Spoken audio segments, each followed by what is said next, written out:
Tuan Ketua, bolehkah Menteri menyatakan tujuan asal dan matlamat pengenalan garis panduan lesen minuman keras LMK oleh BKL yang tidak membenarkan penjualan arak atau liquor di kedai runcit, kedai serba neka dan kedai ubat Cina? Mohon penjelasan. Terima kasih. Yang Awak Menteri.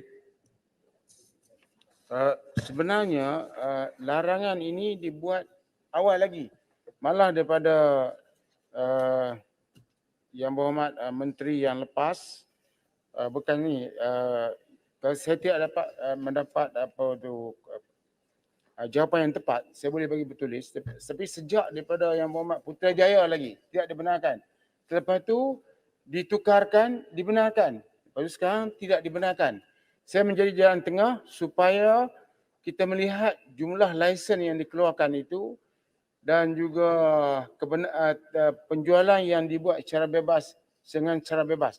Jadi sekarang ni kita tidak mahu bagi kepada kedai runcit, kepada kedai serbanika dan juga kedai ubat Cina yang tidak dibenarkan. Tapi kedai-kedai yang dikhususkan untuk menjual arak kita benarkan. Dan kalau ikut statistik daripada kebenaran yang dibagi ini menunjukkan bahawa cuma mungkin tajuk ini ialah pengharaman, tetapi dari segi mereka yang memohon dan mendapat kelulusan daripada penjualan arak ini sebenarnya bertambah. Jadi yang kita tak benarkan dibuat secara terbuka di tempat orang ramai kerana kita tidak tahu di mana mereka nak minum. Dan kalau kita takut ianya boleh mendatangkan kesan kepada orang lain. Tapi kalau mereka minum di tempat yang telah ditentukan, itu tidak ada masalah. Yang Berhormat sebagai contoh pada tahun 2019 bagi lesen minuman keras rumah awam kelas 1 sebanyak 434 permohonan baru telah diterima dan semua telah diluluskan. Pada tahun 2020 bagi LMK rumah awam kelas 1 97 mohon semua kita luluskan. Kemudian pada tahun 2021 131 mohon dan semua telah diluluskan. Ya. Jadi kalau lihat ini untuk tempat-tempat yang dah dikhususkan kita tidak menolak kecuali yang melanggar tidak mengikut syarat-syarat yang telah dikenakan. Putih. Tuan Betul. Putih dulu. Okey. Yang Berhormat Menteri, saya kira tadi cerita tentang Maaf, Simpan Ngap. Ya. Putih dah mengawal. Ya. Seputih ya? Ya, seputih. Terima kasih Datuk Yang di-Pertua. Datuk Yang di-Pertua dan juga Yang Berhormat Menteri. Kita sekarang yang tanya soalan ni adalah ahli berhormat dari Dungun. Kuala Lumpur adalah ibu negara Malaysia. Ia adalah satu masyarakat yang majmuk dan ia juga the face for Malaysia. Dan bukannya masyarakat konservatif seperti di Dungun. Jadi selama ni memang tak ada masalah. Dungun dalam Malaysia. Dungun dalam Malaysia. Dungun pun ramai. mudah aja. Okey. Tolong Yang Awak sambung. Seputih. Dan juga kedai runcit di Kuala Lumpur untuk jual arak. Ini adalah salah satu produk bagi mereka. Jadi cadangan garis panduan yang melarang penjualan arak di kedai runcit, kedai ubat Cina ni memang tidak ada. Soalannya.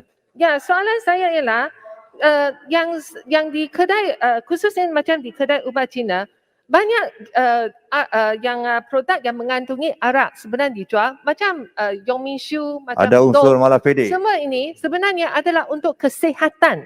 It's a health product. Jadi yang larangan seperti yang di garis larangan ini sebenarnya sekarang telah pun mengecewakan banyak pemilik pengusaha kedai runcit dan juga kedai ubat Cina. Mereka tak tahu apa yang boleh dijual sekarang. Jadi soalan saya ialah kalau DBKL nak ganggu operasi bisnes kecil macam ini, jadi yang mereka nak minum itu boleh pergi beli online. Boleh yang penjualan arak secara haram itu akan lebih giat lagi. Ini bukan apa yang dikehendaki oleh pihak kerajaan. Yang ini bukan masa untuk bahas, untuk soalan tambahan. Ya, soalan tambahan saya ialah, saya nak minta, adakah Yang Berhormat Menteri cadang adakan satu sesi dialog di antara yang penjual, yang pihak yang terlibat yang pemilik kedai runcit dan sebagainya dengan pihak yang membantah.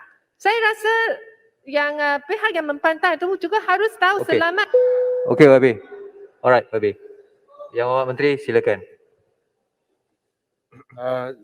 Terima kasih kepada soalan Yang Berhormat dan juga Rasanu Bari Asmarama Yang Berhormat dicatatkan perasaan Yang Berhormat tentang perkara ini. Saya telah melibatkan membuat beberapa perjumpaan dan perjumpaan ini saya libatkan Si Putih sebagai orang yang berminat tentang perkara ini. Saya libatkan Si Putih, tapi perjumpaan ini belum habis lagi. Itu sebab saya tangguhkan penguatkuasaannya sehingga 31 Oktober. Sebab kita kena fikir bukan orang nak jual saja, tapi kena fikir tentang orang yang nak beli.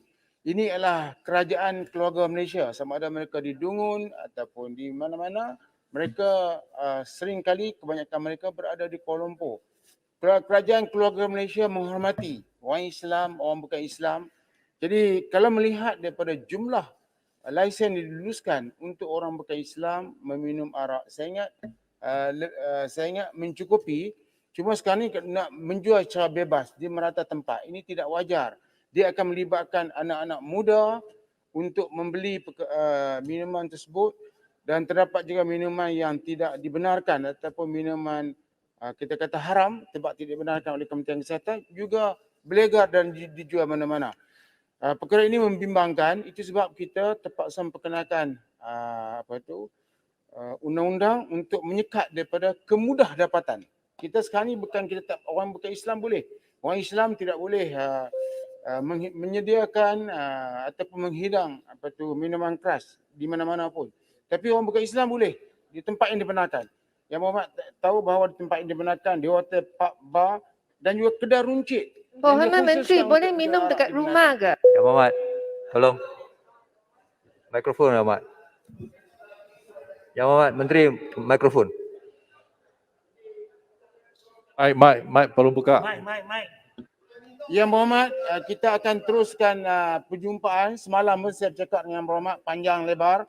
Jadi kita akan teruskan perjumpaan dengan semua pihak sebab saya tidak mahu buat keputusan dalam keadaan Yang Berhormat terbuku di hati dan saya pun tak seronok membuat keputusan. Biar sama-sama win-win lah bila kita buat keputusan. Jadi saya berharap Yang Berhormat ambil pendekatan yang lebih mudah. Kita bukan nak mencari punca gaduh, tapi kita nak cari helah untuk berkawan. Terima kasih. Assalamualaikum. Terima kasih. Speaker. Betul. Menteri harus tahu. Maaf, Orang masa- bukan Islam. masa dah Rasa tamat. hak mereka terjejak. Yang Mohd, ini bukan waktu untuk berbahas. Yang Mohd, Bagan, tolong. Yang Mohd, sekarang tamatlah sesi untuk Datuk Speaker. penayaan Menteri pada hari Datuk ini. Speaker, Terima kasih Yang Mohd. Datuk Speaker, peraturan, standing order. Ya. 36.6 saya minta Si Putih tarik balik menghina Dungun masyarakat konservatif. Mana Cakap saya benar ada apa menghina? lagi? Ini isu Yang Mohd, tolong. Tak ada hinaan. Pakai mask baik-baiklah Timbalan Menteri. Boleh Pakai mask kita baik-baik Timbalan Menteri. Yang Mohd semua. Yang Mohd semua. Order please. Tuan Setiausaha silakan. Pertanyaan-pertanyaan bagi jawab lisan.